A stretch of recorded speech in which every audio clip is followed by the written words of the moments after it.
Hi, my name is Mary and I'm an interpreter, or should I say nature guide at Humboldt Redwood State Park.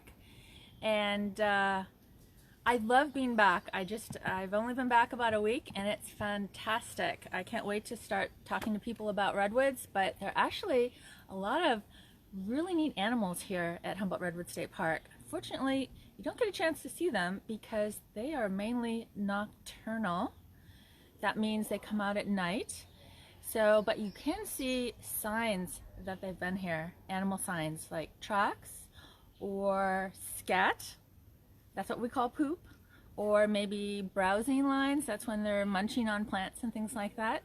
So we're going to talk about, in just a minute, we're going to talk about animal tracks. We're going to start learning about these animal signs and how to read the story that they tell.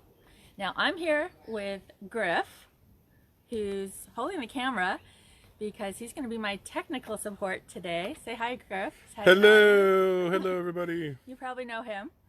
And just a little bit about questions. If anyone has questions about COVID-19, about the park, it is open for days. The campgrounds aren't open yet, and your best bet if you want to find out the latest is check out our website, the California State Park website, parks.ca.gov, or the Facebook page. And of course, while you're here, if you're close to someone that's not a family member, maintain that 6-foot distance or wear that face covering because we all want to stay healthy, right? All right, so let's jump right into it. Okay, follow me over here, Griff. Let's see if we could find any tracks. I think I see some over here. Come in a little closer. Can you pick those up right here? Does not everybody see that? Now, the first thing that I notice when I look at some tracks to see who it might be, I notice the size. So I have this handy dandy Smoky Bear ruler I'm going to put right next to it. So basically it's about 2 inches. So that tells me something right there. The other thing, 4 toes in a pad, central pad. 4 toes in a central pad. And that is telling me it could be what? Cat family or dog family. So who's in the dog family? That would be wolves, coyotes, foxes, dogs, and the cat family would be the mountain lion and bobcat. So here we could kind of rule out wolves. They're not in this area, so let's just take that off the list. So how do we tell if it's a dog or a cat? Now some of you that might have a really eagle eye there, this is a good view, do you see their toenail impressions right there? So you say, well, cats can retract their claws, so that definitely must be a dog track. Now, most likely true, but this particular animal, which I know what it is already because, full disclosure, I actually made these tracks.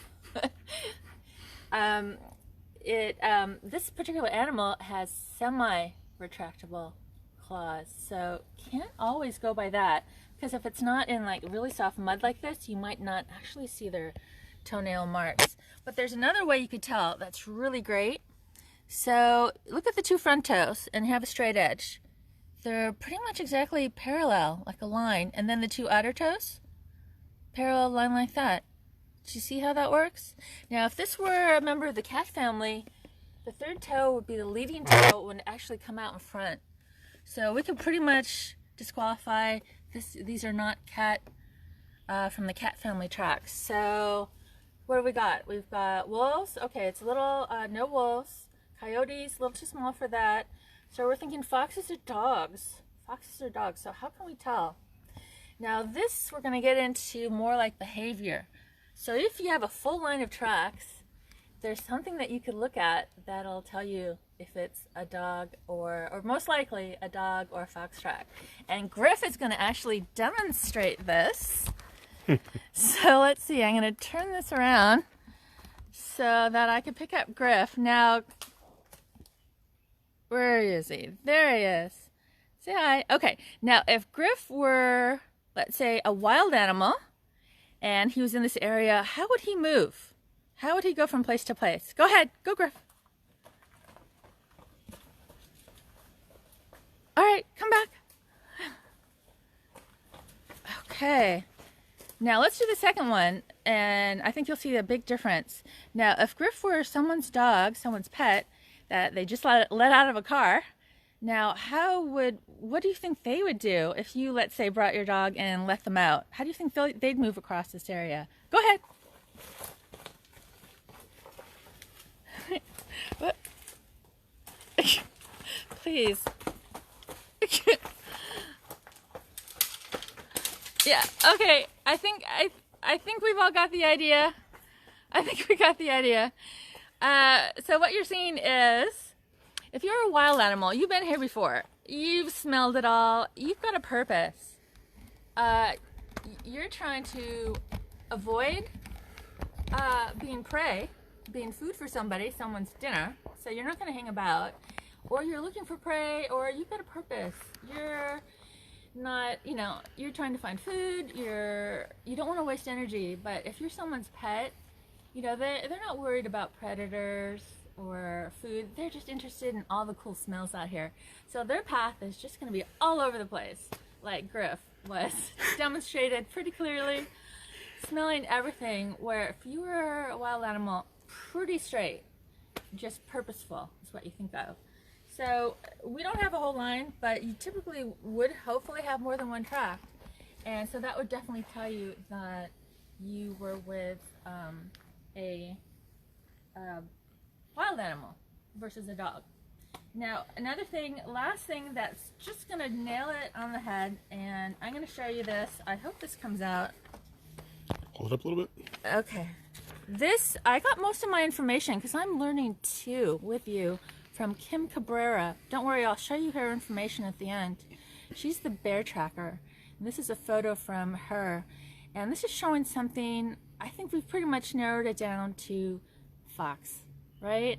Was everyone thinking fox? So what foxes do, they share a lot with the cat family. They do something called registering. That means, if you could see this, they've actually put their back foot in the track of their front foot pretty directly on line like that. That's called direct registering, and only members of the cat family and the fox will do this. Now, the dog family does register, but their paws will come out on the side, inside, outside, or a little in the back. So that's another way you could tell this is definitely, if it's a dog family, it's a fox. So that definitely would nail it down. All right, so we've discovered pretty easily, I think, that these are fox tracks. So let's kind of look around a little bit. Let's talk about the fox, because they're pretty cool animals. I mean, they're small, but they're really smart, and you can tell by their little dainty line of tracks that you could just kind of see them prancing through, trotting through the woods, or out by the river, and looking all bright-eyed and bushy-tailed with their pointy little noses and pointy ears. They're just really beautiful to watch, but they're also very secretive and cunning. So let's look around. Do you think this would be really good fox habitat? Are there good places to hide? Look around. Griff is going to pan around a little bit. I think I see a lot of good places to hide if I were a fox. And like all animals, foxes need water, and we're pretty close to the river right now. This is just a little creek that just around that bend leads to the river, the South Fork of the Eel River. Something else about foxes, I mentioned that they had, I think I did, semi-retractable claws. They're long and curved, semi-retractable. So if you were a dog or a coyote, do you think you could run up this tree? What do you think? No. Probably not, but foxes, because of those semi-retractable and long claws, can actually climb trees. Now, they don't even have to be sloped trees. They can actually adjust their front arms so that they could hug the tree, and then their back feet, if you look at this, their back feet pushes them up the tree. Now you say, well, and then once they're in the tree, they could hop all over the place. They're really agile. Now, how do they get down? Well, they could very carefully tail downward inch their way down, or they could just hold their breath and take a really fast run for it. Front ways down the tree and hope for the best. Now something else, look at this log, how it is basically making a bridge from one side of this deep creek bed to the other. And if you were a fox, you could just run across that bridge without having to come down in here, save you a lot of time. And something that foxes do, if you're on a trail like that where you get a prominent feature like that, where a lot of people go, or even like your own deck at home or trash can, foxes do something called over marking. And not sure why, they're kind of giving a message. They like to poop, that means leave their scat on top of other animal scat, or just in a prominent place, either as a message to someone or I don't know, just a form of some kind of dominance. I don't know, you think of a reason that they might want to do that. Now, one last thing that's kind of cool that they do, very much cat-like, is if they have more food than they need at the moment, they'll actually dig a hole and hide it, and they'll pee on top of it or urinate. So that log over there would be a great place. And Kim Cabrera on her website, which I'll show you, actually has a video of a fox digging to stash some extra food and then peeing on it, so that a reminder to others, this is mine, and maybe so that he could come back and find it at a later date. Now, one last thing I'll leave you with, foxes, like I say, they're pretty cool animals, and they're beautiful, really gorgeous animals, and they've been in mythology a lot. Like I say, they're small, and in mythology mostly they have them as being very cunning. What do you think? What is it?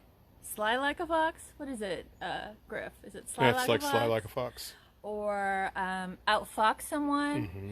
So in a lot of mythology, it shows that they might not be big, but intelligence kind of gets the best of an animal that just has brute strength.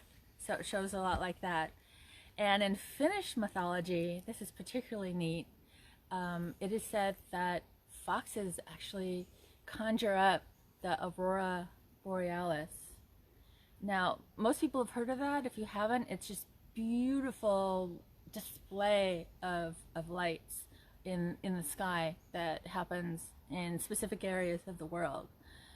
And supposedly as foxes run over their snowy hills in Finland, as their fur touches the snow, it creates these magical sparks which go up into the sky and set it alight into these beautiful colors, magical colors. And the translation of the Finnish word for aurora borealis actually means foxfire, which is pretty cool, isn't it? Super cool. Now, before I go, let me just give you that information I was talking about. Can everyone see that? Kim Cabrera, the bear tracker. She really knows her stuff. So go on her website or her YouTube videos. She's got a ruler you can download to use as I used, and actually some free downloadable animal tracks that you can laminate and take with you. And just as an extra note, Kim Cabrera was a Humboldt Redwood State Park interpreter for 10 years or something like that. So we're really happy that she's staying involved in teaching with us. Oh. Sorry. Got that? Yep. So I guess I'm going to say goodbye. Goodbye for now. We're going to have, I think this is going to be a weekly thing. And we're going to have next week a different animal track. So you can kind of send in your questions about this one, or comments, or maybe some ideas of which animal track we should pick next week. So over and out, saying goodbye until next time.